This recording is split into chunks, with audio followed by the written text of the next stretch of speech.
Welcome to an incomplete guide to personal growth.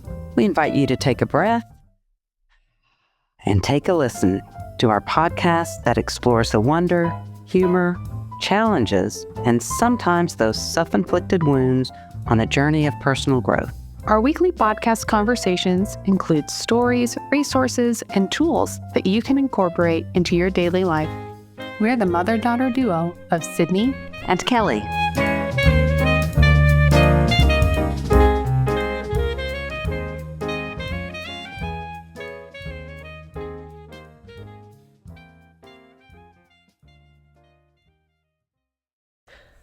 Hi, Mom. Hi, Sydney. How are you? I'm doing really better today. Yes. Really my better. Gosh. That's all I can say. Everybody, around the time of recording this, is people are either getting flu, they're either getting some other something is happening, and we finally got it. But I think it came from Charles. It came from Charles, and because he was kind of sick, and then it hit me. Oh my God! Late Thursday, middle of the night between Thursday and Friday. Same here. Got sick all day Friday. See, and yours lasted long. I kicked mine out real fast. By the end of the day, evening Friday, I was starting to be more human. Lauren thought that was mama strength coming on. Maybe. But you just did. You kicked it out, and then you held on to it. My stomach. I got to work out. Oh, I was sore. And yesterday, Saturday, I didn't move. Yeah. Yesterday, I made myself sit up all day. Yeah. And that probably helps. I had and I feel better today. I made myself get out and stuff. And it worked out for me. And then yesterday, where Dad says, I think I might have had a little bit of it, because he was acting like he was fine. He said he woke up, it was Thursday night too, that he had fever. And he said, I didn't get the stomach, but I didn't feel good I was pretty tired all day Friday. And he didn't say a word. No, well, because he had to step up because I was feeling bad Friday morning. He was the only one. And you were too. He was the only adult that could tap in and help take care of Charles. So it was that's nice funny. Of him. And then luckily I got better around the time Charles got worse. So at least that timed out okay. So I don't know the last time I've been stomach sick. No, I haven't gotten a stomach bug in, I don't know, decades. So that ties in well with our topic today. Oh, yes, because I was certainly suffering. Yes, I was suffering. Boy, that was my bad. Gosh, awful. Yes. So hopefully everybody is staying healthy. Yes, it's bad. I hope so. Yeah. Yes. So this is so last week we talked about fruits of the spirit. So things that you can live into that can, help with suffering. Just try to start off all positive. Now we're kind of getting into nitty gritty. So I looked up the definition online of suffering. The state of undergoing pain, distress, or hardship. I feel like that's pretty good. What would your definition? Yours would tie. Theirs is, I think, is a little not necessarily the spiritual stuff that broad. We're talking about. But I think it's broad. Theirs is broad. But what that's suffering. It is. Well, how would you? How would I define it? Yeah. I think it's a prolonged, and I don't. And a lot of it has to do. There's emotional. Prolonged what? You said physical. I think it's prolonged. What? Yeah. It can Come be, up with your full sentence because you said I think it's prolonged. But prolonged what? Prolonged suffering. Okay. It's prolonged pain. So I was reading, and I really like this one. It talks about pain and suffering. Okay. Okay. So because your definition said suffering the state of undergoing pain, distress, and hardship. Yeah. I can step on a nail, and I can feel pain. Yeah. That's not suffering. No. Okay. So pain, there's a distinction, I think, between when I think of pain and suffering and that. Suffering can intensify the perception of pain. Because I know I have, whoa, Yeah, you can. And if I get a migraine, when I think, boy, this is the worst, and migraines are awful. Awful, yeah. But I can even intensify it, I noticed. If I can find something to do with my mind other than thinking how painful this is, somehow there's an easement of it. Doesn't mean it goes away. Yeah, but I can somehow, most of the time, deal with it differently. But so that's it. Pain and suffering, they influence each other, right? And pain can be a catalyst. There's physical pain. Yeah. Right, and that can prolong, physical suffering, physical suffering, physical pain, and that draws out. So there's the physical and mental pain from stresses of life. Yeah. Okay. We age, our knees creak, whatever, sickness, death. There's those pains and those stresses and suffering in life. And then there's the stress from changes and impermanence. I have a job, I don't have a job. Yeah.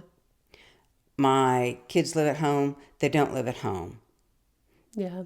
They, there's changes. And they can be good changes, but they can be stress, and they can be, Yeah. and I can increase that. And then taking care of an aging parent. Yeah.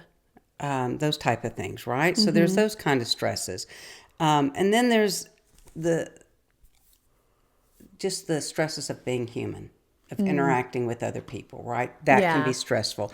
Living in a community, as wonderful as it may be, is still creates stress. Yeah. So, and quote, what we might call suffering. But the one thing that when I think of suffering, and gosh, I don't know what it's like to be in Gaza. Yeah. I don't know that kind of suffering. Yeah. I can remember when things started and they were really reporting over there, even within in their Ukraine and all that suffering, you'd see these little families and communities huddling together. Yeah. The kids would be playing a game. They would be doing something, trying to create joy and happiness to balance the suffering that was going on. Yeah. That's a suffering that I don't know, so I can't comment on. Yeah. But I think when I think of dealing with anything, my mailbox theory. Oh, yeah. Take a little bit at a time. Yes. So if I can learn how to deal with my small sufferings, it helps when I have my huge sufferings. Yeah. If that makes sense. Yeah. And so if no, that makes sense. Yeah. So, yeah, and then I have my question of are there different kinds of suffering? So I think you kind of touched on that because we can have physical suffering, we have mental suffering, emotional suffering. We can kind of have all those. They are spiritual sufferings. And for me, years ago I had back issue and I had to have some back surgery, and it really affected a whole year of college and life. Yeah. And it was painful. I'm laying on the floor at times, not being able to get up. And there was pain. There was a lot of suffering, and that was the pain kind of suffering. But it was countered with some joy from my roommates and others, right? That counter the suffering that I encounter the most is within my own being, within my own mind. Yeah. How I deal with all the things that come up. Yeah. Yeah. If that makes sense. Self-suffering. Yeah. Yeah. So, and I feel like suffering, it has such a heavy connotation to it, and such a heavy feeling to it. And I think there are definitely times where that's valid, obviously, to have with it. But I mean, should we also be looking at it another way? Should it always have that really heaviness to it? I don't think it does. There's this one of my favorite books, No Mud, No Lotus by Thich Nhat Hanh. We'll mark that. Yes. Suffering and happiness and joy. Yeah. They're the balance. I truly believe, and I learned this, or I came to my own realization of it, whatever you want to call it, several years ago, is that what connects all humanity is suffering. Yeah. Yeah. We all bleed. We all have experienced things that hurt. Yeah. And are painful and create this suffering. Yeah. What also helps us through it are other people. Yeah, and other people who may have experienced it. That maybe experienced it, and laughter, humor, seeing that, oh, that flower came up. Yeah. Oh, the sun rose and you can't beat that sunset. Yeah. You can't finding and having seeing other things to balance that, and knowing, and for me it's a faith that helps instill that too. Yeah. But that suffering, it connects us, and it doesn't have to be heavy. it is sad. I'm not saying to ignore it because, and that's what I think we'll talk about more, is how to, they balance joy and happiness. And you can't, if you know somebody that totally pushes their suffering away and just life is happy, they're hiding a lot. Yeah. And the minute we can say to somebody else, I'm going through this, and it's one of the most painful things I've had to go through right now. And they say, I have, or my loved one has gone through that. You're not allowed this. I get your pain. Yeah. I hear it. And so, it doesn't, suffering is, okay, so I don't know. Okay, this popped into my head. One of the first, Paul used to take kids on choir tours. And we'd stay in people's homes. Imagine that. I don't know that they can do that anymore. No, can't do that now. But a friend of mine, we were staying in this lady's house, and it happened to be we were in Mississippi, and it was during the Mississippi Miss America contest or whatever. Yeah, and so we were all watching it, and somebody came out, and she was told she could sing, and it was pretty painful. And the lady that we were staying with, in her wonderful Southern accent, said, "Oh, she is so suffering, and in such a pretty dress." And so there are different kinds of suffering. That is so funny. Stand up there and sing like that. when you can, and in such a pretty dress. That's so funny. Fun. That's hilarious. That's awesome. Yeah. So suffering comes in different forms. Yes. Yeah. So okay, and you can rephrase my question. Okay. How you want. Okay. But do kind of more people in everyday situations, do we really face enough hardship to call anything suffering? Because I can be going through something like, well, I'm not wondering where my next meal is coming from. I'm not wondering if I'm ever going to have enough water. I'm not wondering if, it's just like my everyday, day-to-day thing. It's like, can it be suffering? Is that fair to call it that? Is it right to call it, Yes, it is. And I want to validate that because, I don't have to look for where my next meal is coming from right now. I may someday. I don't know that. Yeah. We don't know anybody's circumstances down the road. But you don't know. Yeah. But suffering, pain, grief, loss of identity, loss of who your child, loss of that is suffering. Somebody comes up and says ugly words to you that maybe cut deep. It was somebody you thought you knew, and that's painful. Now then, it can create suffering, and this is where it comes in of how we can control some of that. But we do suffer, and it is. You're in a car accident, you're in pain, you have an awful diagnosis of cancer, and you're going to suffer pain. There will be pain, there will be suffering, there will be what comes next. How am I going to get through this? Am I going to get through this? These things are, yes. So it's a form of, it's suffering. Yeah. What we do with that is the key. And I can talk about it. I'm not an expert at it. But I have found some things that help. Yeah. Yeah. So what do you think is the spiritual usefulness of suffering? Well, I think suffering is, when you're in the midst of something, you don't go, oh, this is going to make me stronger. I can't wait. Everybody tells you that. You're like, don't tell people that. It'll make it stronger. No, come up beside them. I don't want to be any stronger. No, come up beside them. Yeah. Sit and say, I hear you. Mm-hmm. You're in pain. Yeah. I see your pain. That's all you need. Mm-hmm. You don't need to tell them how this is going to make one day you'll use this. That's not the point. No. Yeah. No. Yeah.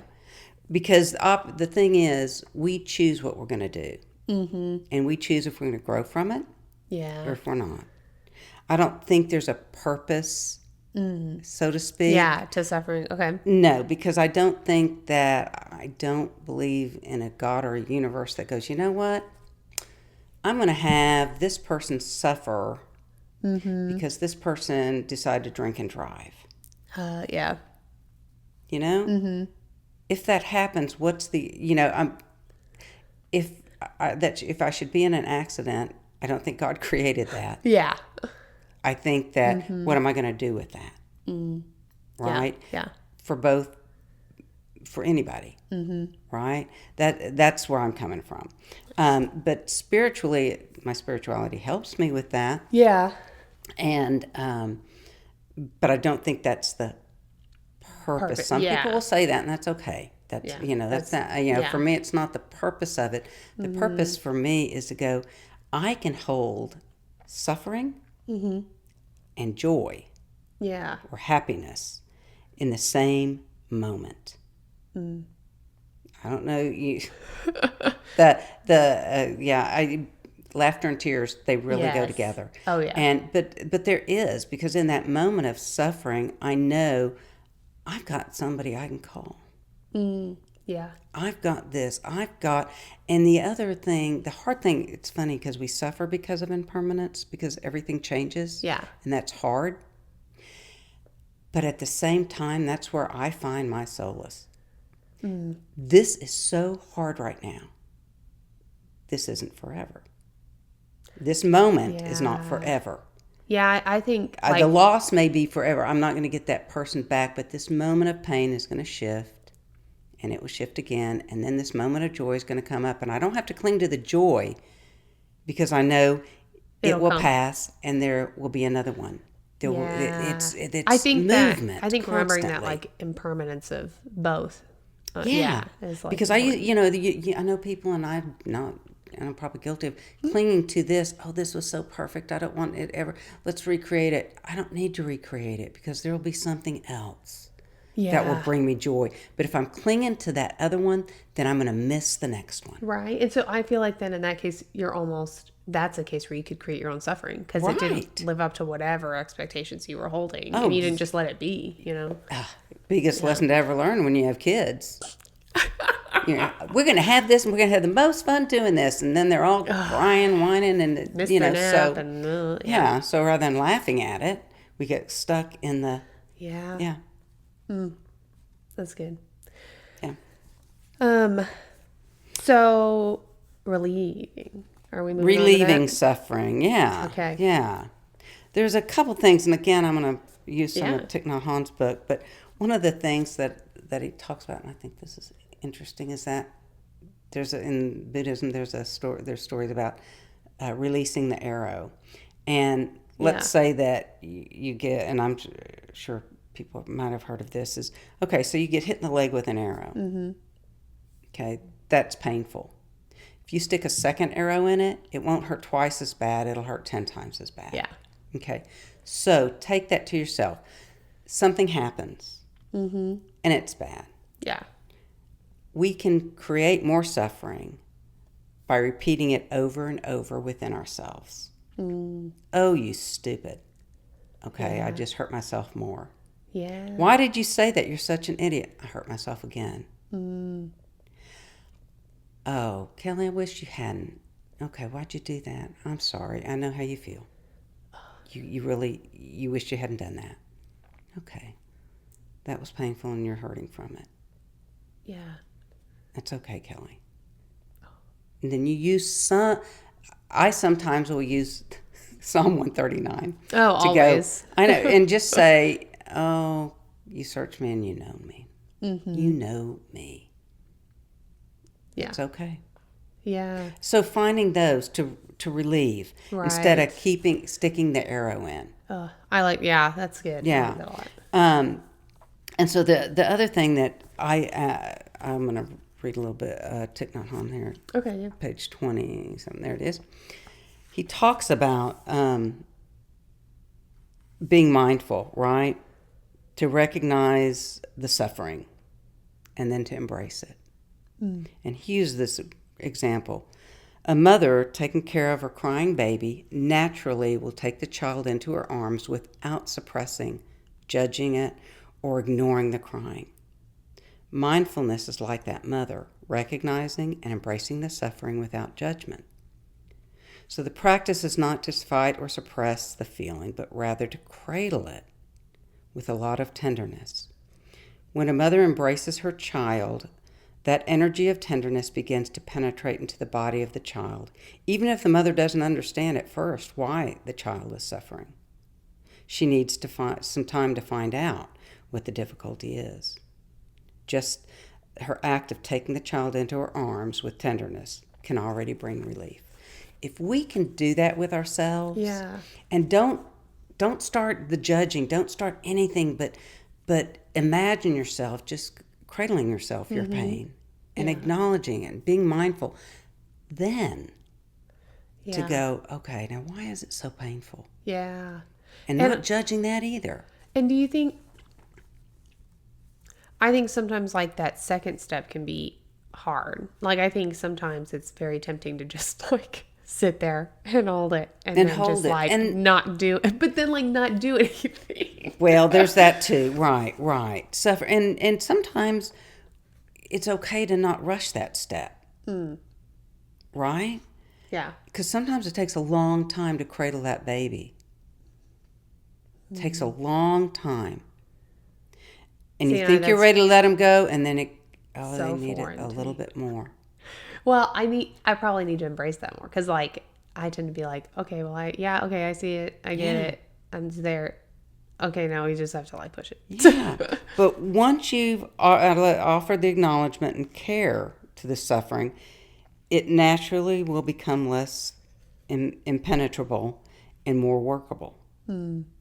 Right, and then you have a chance to look deeply with kindness, but always with a solid mindfulness. It's knowing when you're ready. Don't jump too soon. Yeah. It's okay to be in pain. Yeah. And to cradle that suffering rather than going, oh, come on, pull yourself up by your bootstraps. Let's move on. Other people have it worse. No, I'm hurting. Yeah.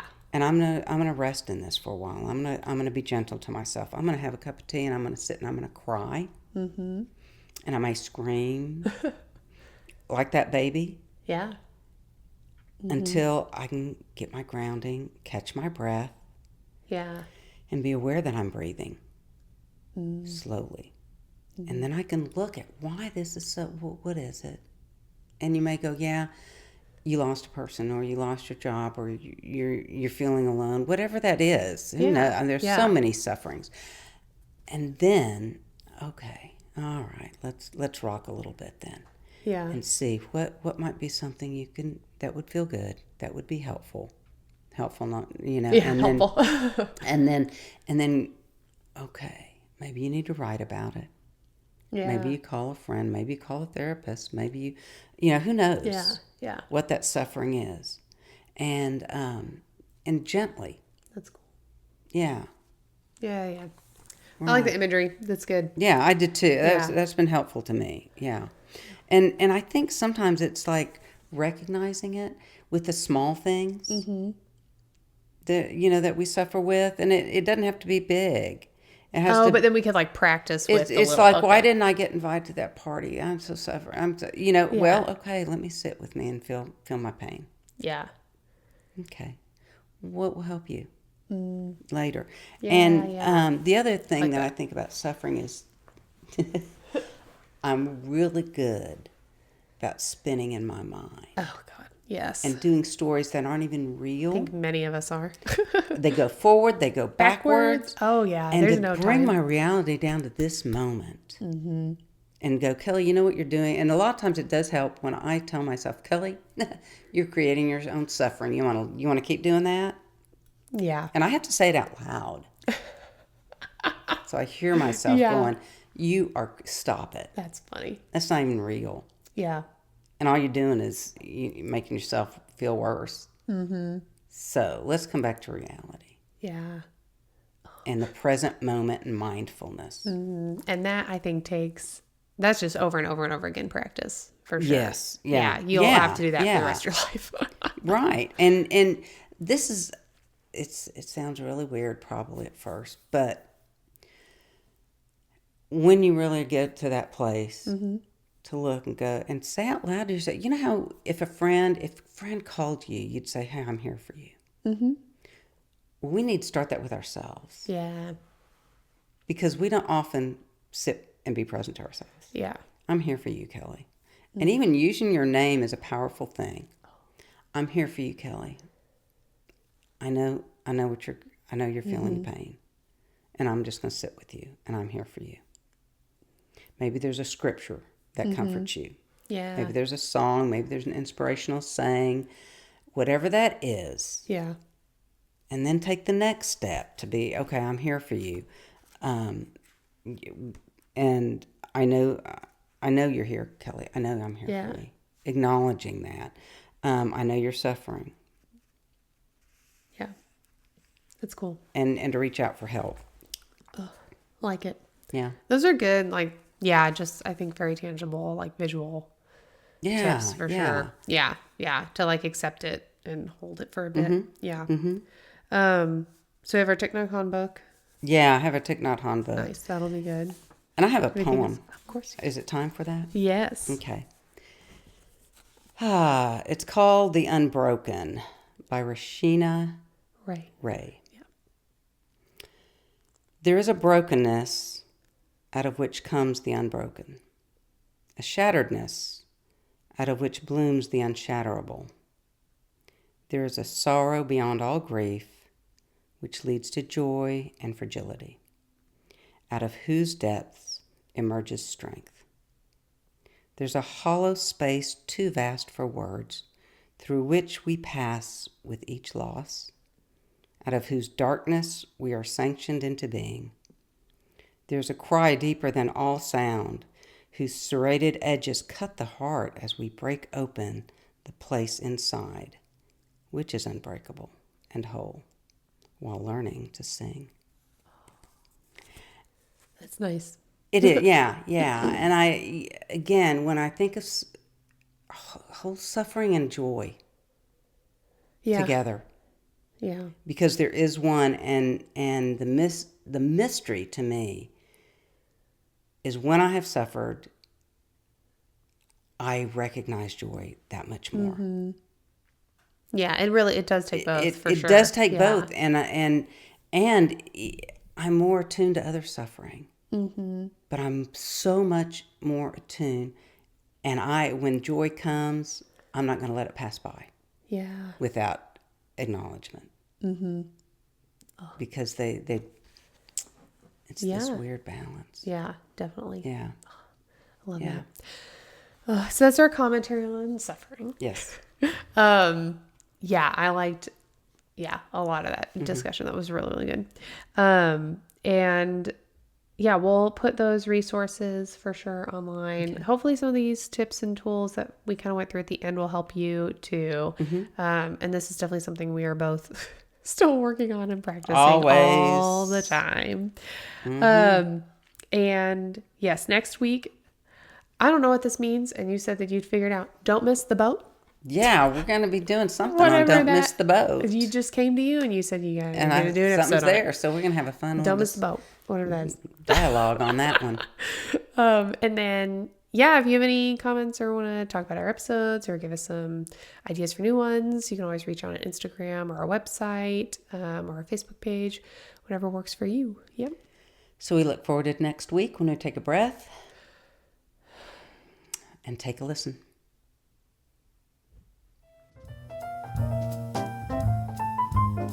Thank you for listening to this week's episode of An Incomplete Guide to Personal Growth. There are many ways you can stay connected. Follow us on Instagram at An Incomplete Guide Podcast, where you can sign up for our email list and get posts that delve deeper into our weekly topics. Make sure to subscribe to our podcast page wherever you listen to your podcasts. We would really appreciate a rating and sharing us with your family and friends. We're so glad you chose to spend your time with us and hope there was a thought, a resource, or a laugh that you can take on your journey.